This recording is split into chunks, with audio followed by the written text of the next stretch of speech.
Hello sir, Radhe Radhe. Sir, आपसे एक प्रश्न करना था कि श्री रामचंद्र जी ने जो सबरी जी माता को नवदा भक्ति सिखाई थी, वो नवदा भक्ति क्या है और आज के वर्तमान समय में हम उसका प्रयोग कैसे कर सकते हैं? जी,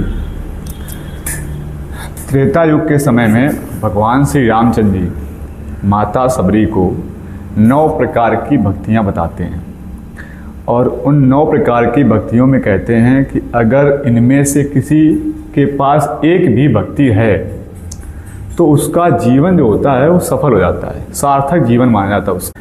वो भक्ति क्या है? 9 भक्ति जो भगवान ने सुनाई, वो पहले भक्ति सुनते हैं, फिर उनकी व्याख्या करते हैं। जो वर्तमान का कलयुग का समय है वो उनको हम आज के समय में किस प्रकार से अपने जीवन में उतार करके और अपने जीवन को सफल कर सकते हैं, तो भगवान श्री राम जी बताते हैं, वो सुनिए। प्रथम भगति संतन कर संगा, धूषरति मम कथा प्रसंगा, गुरुपद पंकज सेवा, तीसर भगति अमान, चौथी भगति मन गुण गण, करहि कपट छल गान, मंत्र जाप मम दृढ़ विश्वासा, पंचम भगति सुवेद प्रकाशा, छठ दम शील विरत बहु कर्मा, निरत निरंतर सज्जन धर्मा, सातवें समय मोहि मह जग देखा, मोते अधिक संत कर लेखा, आठों जथा लाभ संतोषा, सपन हूँ नहीं देखहि पर दोषा, नवम सरल सब सन छल हीना, मम भरोस ही हर्ष न दीना। और लास्ट में कहते हैं, नौ मह एको जिन कय होई, और नारे पुरुष सचराचर कोई। तो भगवान राम जी कहते हैं कि जो पहली भक्ति है वो है प्रथम भगति संतन कर संगा। पहली भक्ति का अर्थ है संतों का संग, विद्वानों की संगत करना। उस समय संत महात्मा लोग होते थे और उनका लोग संग करते थे, सत्संग करते थे और अध्यात्म के ओर जाकर के अपने जीवन को सार्थक करते थे। आज के समय में संत होना मिलना मुश्किल है, कठिन होता है। तो जो विद्वान हैं, जो ज्ञानी पुरुष हैं या जो अच्छे रास्ते पर चल रहे हैं, उनमें से कोई आपका शिक्षक हो सकता है। अपने समाज में जो प्रतिष्ठित व्यक्ति है, घर में माता पिता है, समाज परिवार में है, या अपने शिक्षक हैं आदर्श आइडियल, उनको जो है उनके आदर्श मान करके उनके पद चिन्हों पर उनका अनुसरण करते हुए चल लें तो उनका जीवन सफल है। और दूसरी भक्ति भगवान कहते हैं, दूसर रति मम कथा प्रसंगा। भगवान वहाँ कहते हैं जो भगवान की कथाएं हैं उनसे प्रेम हो, और अगर उस प्रेम के साथ कथा सुनी जाती है तो जीवन उद्धार होता है।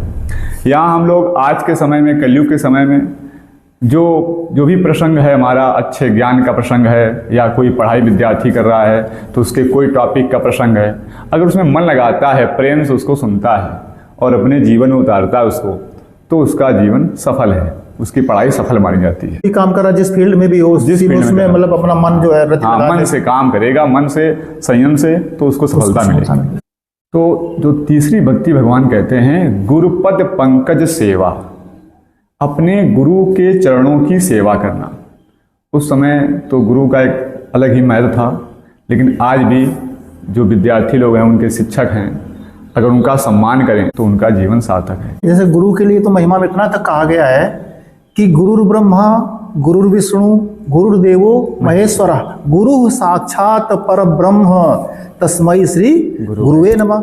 माने जो ब्रह्मा जी हैं और विष्णु जी हैं, जो शंकर जी हैं, शंकर जी संहारक हैं, विष्णु जी पालन करता है, ब्रह्मा जी सृष्टि के रचयिता है, सृजन करता है। तो इन सबसे ऊपर पर ब्रह्म, गुरु ब्रह्म, गुरु को ब्रह्म के समान पदवी दी गई है। तो इन बातों को अगर जरा भी कोई व्यक्ति अगर पालन कर ले तो अभी भी जीवन सफल है, बदल जाएगा। तो चौथी भक्ति कहते हैं, चौथी भगत मन गुण गण, करहि कपट छलगान। मन में कपट ना होना चाहिए और जो कुछ उसके मन में है उसको चिंतन करे, जो उसको समझना है, सीखना है, जानना है, उसका पहले वो चिंतन करे। जहाँ से भी उसको ज्ञान प्राप्त करना है जिस क्षेत्र में, तो उसका चिंतन करना चाहिए। उसको चिंतन करने से जो बुद्ध शक्ति होती है बढ़ती है, प्रभावशाली बनती है। तो आज के समय में, उस समय जो मंत्रों का चिंतन या भगवत अध्यात्म का चिंतन होता था, आज के समय जो भी व्यक्ति जिस क्षेत्र में है अगर उसको चिंतन करता है उसके विषय में, तो कहीं ना कहीं उसको वहाँ से अच्छा ज्ञान प्राप्त होता है। सर, इस बात को विद्यार्थी लोग अपने जीवन में कैसे उतार सकते हैं? विद्यार्थियों के लिए भी लिखा है, आगे 5वीं जो भक्ति है उसमें लिखते हैं, तुलसीदास ने लिखा है कि मंत्र जाप मम दृढ़ विश्वासा, मंत्रों का जाप करे और विश्वास करे जो। अब यहाँ अगर विद्यार्थी है तो विद्यार्थी के लिए मंत्र क्या है? विद्यार्थी जो अपनी पढ़ाई कर रहा है, अगर वो गणित का विषय पढ़ता है या वो कोई विषय पढ़ रहा है तो सूत्र वगैरह हैं, वो मंत्र के समान उसके लिए हैं। अगर उनको लगातार वो जप करता है, लगातार उनको रिपीट करता है तो उसको सूत्र याद हो जाएंगे, और उसके बाद उनका जब प्रयोग करेगा अपने क्वेश्चन में तो आसानी से सॉल्व हो जाएंगे, वो प्रयोग कर सकता है। वैसे कहें देखो, तो धर्म ग्रंथों में कहा गया है, मंत्र महामणि विषय व्याल के, मेटत कठिन कुंक भाल के। मंत्रों की वो शक्ति बताई गई है कि जो मस्तक पर कुंक की रेखाएं भाल पर होती हैं, वो रेखाएं भी मिट सकती हैं मंत्रों के द्वारा। ऐसे ही अगर आज के समय में बच्चों पे लागू कर दो या समाज में लागू कर दो, तो जो बच्चे सूत्र तैयार करते हैं वो सूत्र उनको बहुत आगे ले जाएंगे।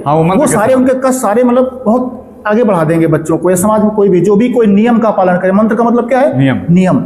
नियम दैनिक जीवन का नियम हो या बच्चों के लिए सूत्र का नियम हो, क्या है।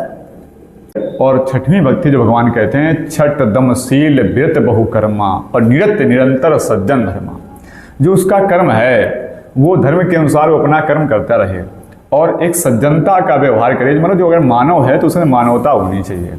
तो आज के समय में लोग धर्म के हिसाब से जितना भी उसके पद प्रतिष्ठा कर्म जो भी है उसका, अगर उसके साथ चलता रहता है तो वो सज्जनता रखता है तो जीवन उसका सार्थक। आजकल सर क्या है कि शास्त्रों और ग्रंथों के आधार पर लोग नहीं चल पाते हैं। जी।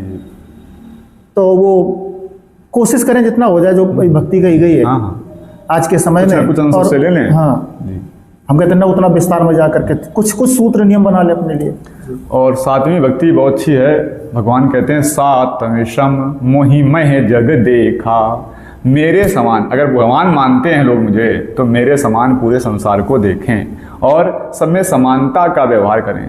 अगर ये भक्ति है तो ये भी बहुत बड़ी भक्ति है।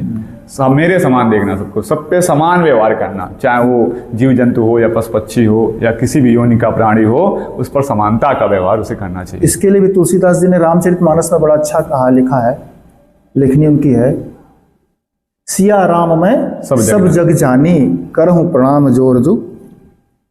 मतलब सारी सृष्टि में, वो तो कहते हैं चर अचर जीव जंतु जो भी है सब में भगवान का दर्शन करो, आप सबको समान एक रूप ले लो, फिर देखो जीवन कैसे बदलता है। आज भी जीवन लोगों के बदलते हैं, तो यही चीज है। और उसी भगवान ने जोड़ दिया, मोते अधिक संत कर ले। क्या बात है, संत मुझसे भी ज्यादा संत को आप समझिए, संत का सम्मान करिए। मुझसे जितना हमसे आप प्रेम करते हैं उससे ज्यादा कहीं संत से, क्योंकि संत का एक सतमार्ग दिखाने वाला जो रास्ता होता है वो संत के पास। संत को गुरु से भी जोड़ सकते हैं। गुरु संत जो भी है, जो भी आपके आदर्श हो। और 8वीं जो भक्ति है वो क्या कहती है कि आठों जथा लाभ संतोषा। सबसे बड़ी बात है संतोष। जो भी लाभ हुआ है, आपने जो भी धर्म के अनुसार कर्म किया और उससे जो भी लाभ प्राप्त होता है उसको उसी जीवन में अपने में संतोष रहना चाहिए और ज़्यादा छल कपट के चक्कर नहीं पड़ना चाहिए।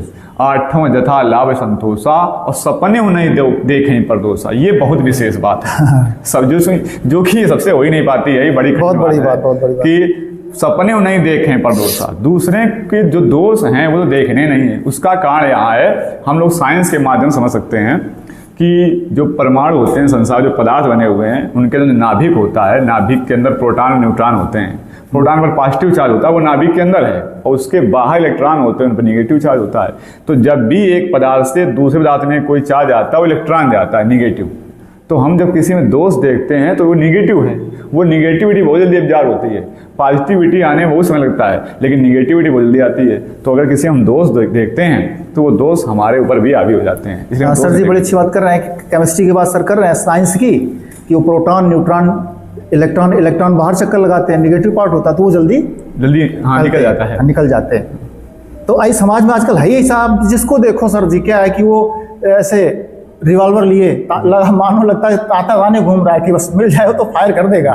तो है क्या, ये क्या कह रहा है? देखो दोस्त ढूंढ रहा है उसने। हाँ, दोस्त सामने वाले में दोस्त दिख रहा, अपने में नहीं देखा जा रहा। गॉड क्या कहते हैं कि हमें जरा हमारा ध्यान दो और ये अपने में देख लो। हाँ, इनकी बजाय एक की बजाय तीन देखो, तीन गुने, 3 गुना आप लिए बैठे हो, उसको नहीं देख रहे हो। ये चीज थोड़ा सा है। और जिसमें दोस्त नहीं होंगे वो किसी में दोस्त देखेगा नहीं। हाँ, नहीं देखेगा, बिल्कुल पक्की बात सर आपकी, बहुत बढ़िया। और जो सबसे साधारण भक्ति है, जब कुछ ना कर पाए तो सबसे जो नौवीं भक्ति है, भगवान ने बहुत सरल भक्ति बताई।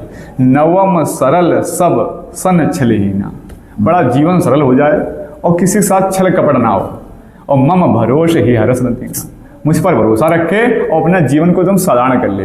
किसी भी मतलब जो भी तमाम प्रकार की भ्रांतियाँ आम के चक्कर ना पड़ के केवल अपने जीवन को साधारण बना ले, ज़्यादा आव भाव के चक्कर ना पड़े, तो उसका फिर जीवन बहुत साधारण होकर के और हम पर भरोसा रखे, भगवान कहते हैं। सरल जीवन सरल हो जाए, भगवान का आश्रय हो जाए, आश्रय ले ले और जीवन को सरल कर ले, ज़्यादा उसमें न रहे।